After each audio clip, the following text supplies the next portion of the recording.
بسم الله الرحمن الرحیم. ستاسو میډیا والا ډیر زیات شکرګزار یم. وقار احمد سواتی زما نوم دی او جماعت اسلامي یوث ضلع مردان پریزیډنټ یم. زمونږ 13-15 جون باندې منشیات سپاک مردان په نوم باندې یو مهم آغاز مونږ کړی دی.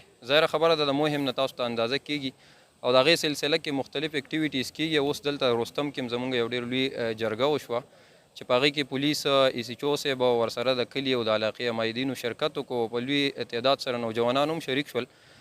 د دې مهم یا د پروګرام مقصد هم دا دی چې په دې نړۍ کې تاسو وګورئ نو د منشیات او خصوصا د آیس دا نشه ډېره زیاته عامه شوه او زما نوجوان ورځ په ورځ دغه آیس طرف ته د دې رجحان ډېر زیات کیږي او روان دی.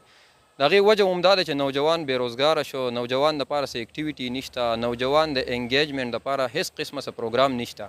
هغه نه د حکومت طرفه شته او نه زموږ چې لوکل کم کمیونټي ده هغې هم داسې څه اکټیویټي نه لري. د دغې وجې نه نوجوان په دې ناسور کې اخته کیږي.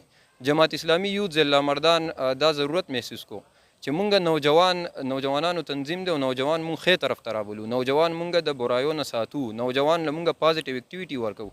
نو ولې نه چې نوجوان نه دې ناسور طرف ته ځي، مونږ ورته دلته یو دیوال وو او مونږ دغه نوجوانانو باندې جرګې وکړو. په هغه جرګو کې اوس چې زمونږ کوم پروګرام وشو د دې عوامي جرګه نوم په دې نوم سره په دې عنوان سره وشو او په دغه جرګو کې مونږ سره انتظامیه خلک د علاقې نوجوانان او د علاقې مشران او حمایدین دا ټول په هغې کې ناست دي او دا جرګه مونږ په دې خبره باندې وکړو چې د آیس او د منشیاتو کوم نقصانات دي یو پکې هغه آګاهي مهم دی مونږ بیان کړو.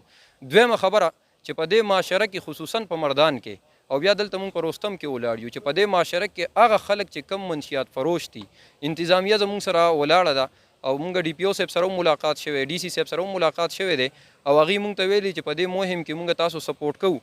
تېرو ورځو کې مونږ یو ریفرنډم کړی دی په کالج چوک کې دستخطي مهم کړی دی.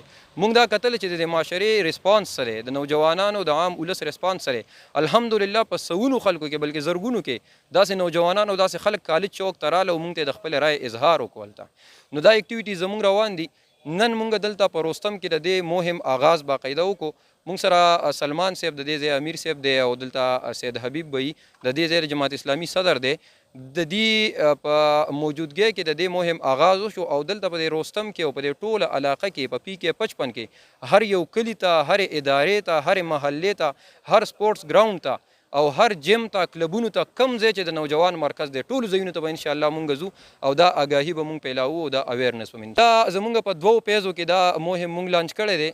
مونږ د څه مودې دپاره داسې کړي دي چې دا به آګاهي مهم وي. په دې کې دا جرګه شوه، دستخطي مهم شو، کانفرنس شو، سیمینار شو، یا ملاقاتونه شو انتظامیې سره، یا نوجوانان ځان سره یوځای کول دي.